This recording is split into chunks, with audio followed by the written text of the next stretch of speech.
Hey Foxes, I'm Sams. And I'm Chandler. And welcome back to World News.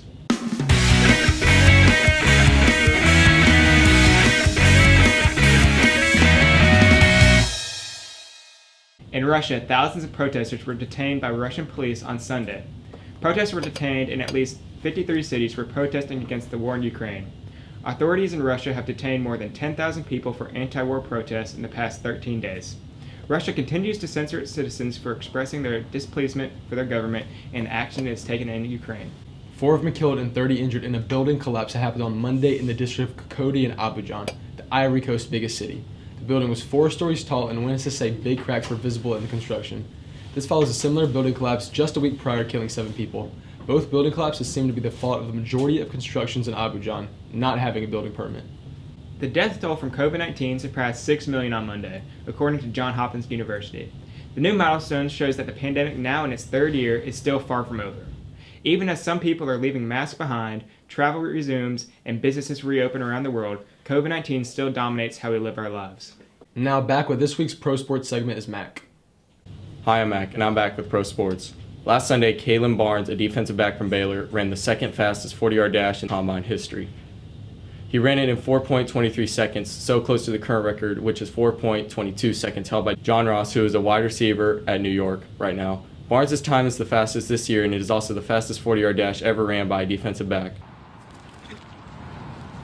Just so clean getting out. Jordan Davis, who is a Georgia defensive lineman, also made a huge impression at the Combine last Saturday in Indianapolis.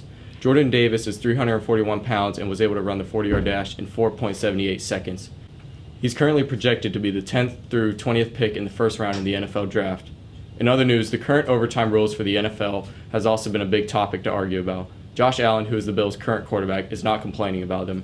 When overtime happens, both teams determine who will have possession of the ball by a coin flip. The team who wins the coin flip is typically the winner because if they score a touchdown, the team wins and the other team is not given the opportunity to play offense. The Bills lost to the Chiefs because they won the coin toss and Mahomes was able to throw a touchdown pass to Travis Kelce. Josh Allen says that if it was the other way around, we'd be celebrating too. That's all for Pro Sports. Now back to the anchors. Thanks, Mac. The number of Ukrainians leaving Ukraine is now over 1.7 million, according to the United Nations Refugee Agency. This marks only 13 days since the Russia-Ukraine conflict began and the fastest-growing refugee crisis since World War II. Most refugees have fled to neighboring countries like Poland, Hungary, Romania, Slovakia, and other European unions, as well as Moldova and Russia amidst the conflict. Back with this week's pop culture news is Diamond. Hey Foxes, and welcome back to another week of pop culture. After a well-deserved break, Kanye is back in the headlines with a new girlfriend. He was first linked to this Kim lookalike back in February, but recently she commented on his post. Shanae Jones is her name, and she commented, "My love," with a black heart. Kanye is just moving through these women, and his divorce hasn't even been finalized yet. I don't think we'll ever see the end of it. Eris Sorokin has sued ICE, claiming that she caught COVID-19 because jailers refused to give her a booster shot. She received 1 dose back in April and requested a booster shot, but never got a response. Her lawyer says it's a big deal because she has underlying health issues that could cause extreme sickness or even death. Even though this is very serious, many people think that she's just looking for more money and hasn't changed her ways, despite all the trouble her swindling ways have got her into. Law & Order SVU actor Ned Eisenberg recently died at the age of 65 after battling 2 very rare cancers. He was known for his role as defense attorney Roger Kessler.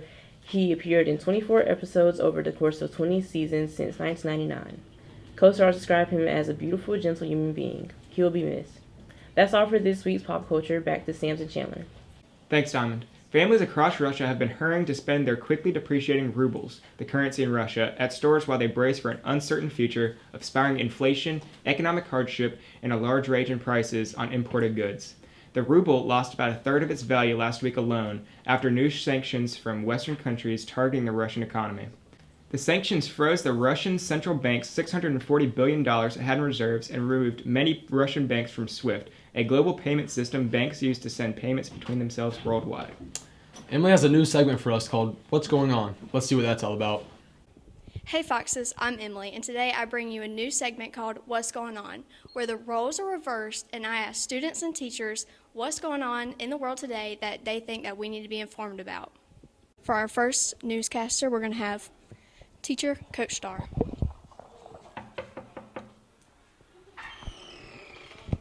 Hello. Hello. Coach Starr, Yes. what's going on in the world today that you think we need to know about?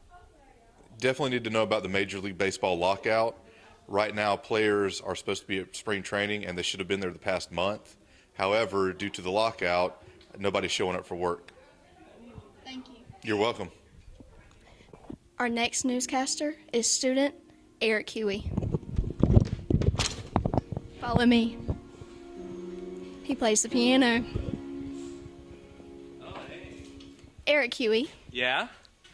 what's going on in the world today that we need to know about? Okay. The movie, The Batman, it just came out. It is phenomenal. It's amazing. The music, the cinematography, the action sequences, everything, perfect. It's amazing. Go watch it. Thank you.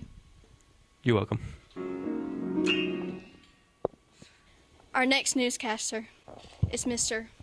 Student Michael Wheeler. What's up, Michael Wheeler? Nothing much, man. How's it going? Going good. So, what's happening in the world today that you think we should know about? Oh, y'all, Rihanna pregnant, by the way. And I think A$AP Rocky's the father. So, let's go Riri. Grab your umbrella, because there's going to be a baby shower. I came up with that joke. Thank you, Ava. Thanks for watching this new segment called What's Happening. If you want to tell us what's happening, send me an email at my email. Now back to the anchors. Thanks, Emily. Those are some good issues to highlight. The United States has adopted new rules easing the path to getting a green card for abused and neglected minors. The new rules finalize changes first proposed more than a decade ago and allow young migrants who come from violent past a path to legal residency in the United States and a chance to rebuild their lives. That's all we have for you this week, Foxes. Stay informed.